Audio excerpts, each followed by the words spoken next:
ദൈവനാമം മഹത്വപ്പെടട്ടെ. കർത്താവിൽ പ്രിയ വിശ്വാസിനി വിശ്വാസികളുടെ സമൂഹമേ, നിങ്ങളെ എവരെയും നല്ല ഒരു ഞായറാഴ്ചയുടെ ആശംസകൾ ആദ്യമായി അറിയിച്ചുകൊള്ളട്ടെ. ഈ ആരാധന വർഷത്തിൻ്റെ 334 ദിവസമാണ് ഇന്ന് 30 നവംബർ 2025.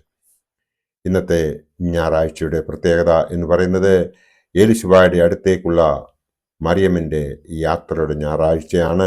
അതോടൊപ്പം തന്നെ ആരാധന വർഷത്തിൻ്റെ 5ാമത്തെ ഞായറാഴ്ചയും ആണ്.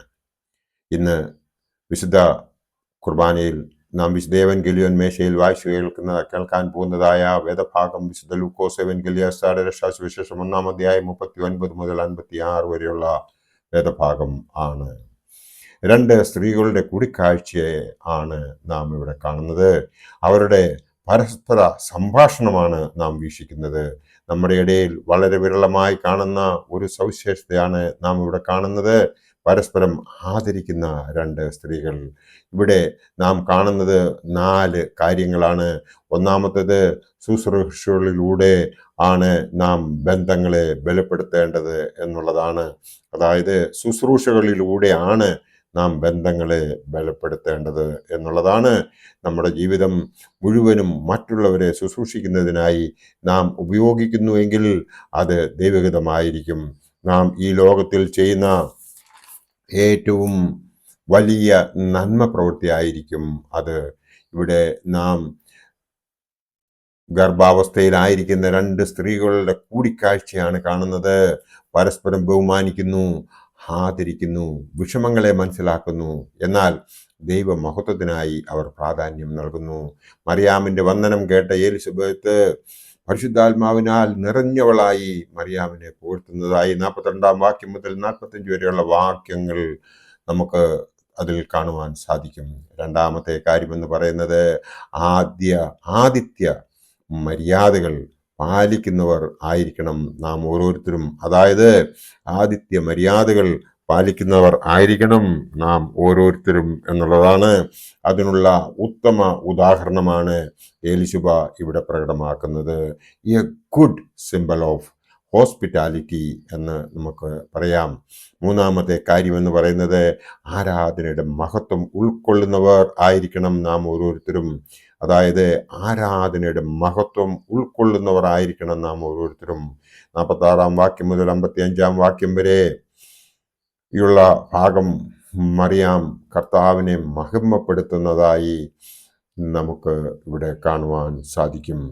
ഒരു വ്യക്തി തൻ്റെ സൃഷ്ടാവിനെ ശരിക്കും മനസ്സിലാക്കി എങ്കിൽ മാത്രമേ ഭക്തി ആ വ്യക്തിയിൽ നിറയുകയുള്ളൂ.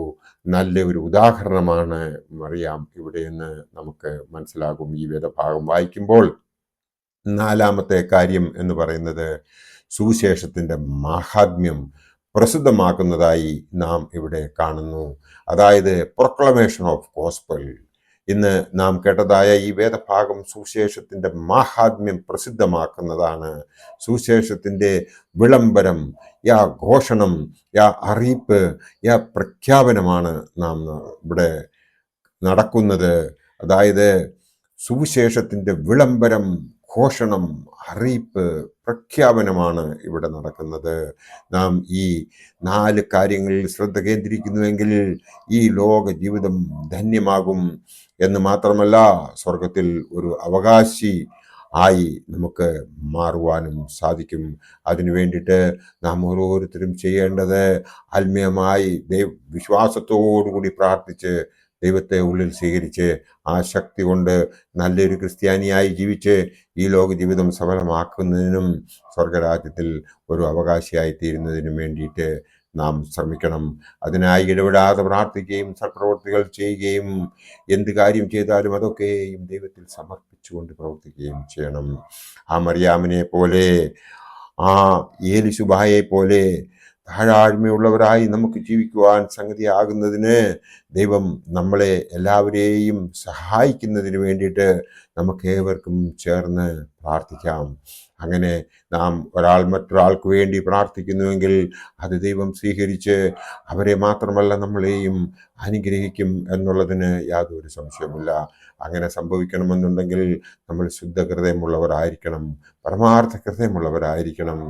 എങ്കിൽ മാത്രമേ നമുക്ക് അതിന് യോഗ്യതയുണ്ടാകുകയുള്ളൂ.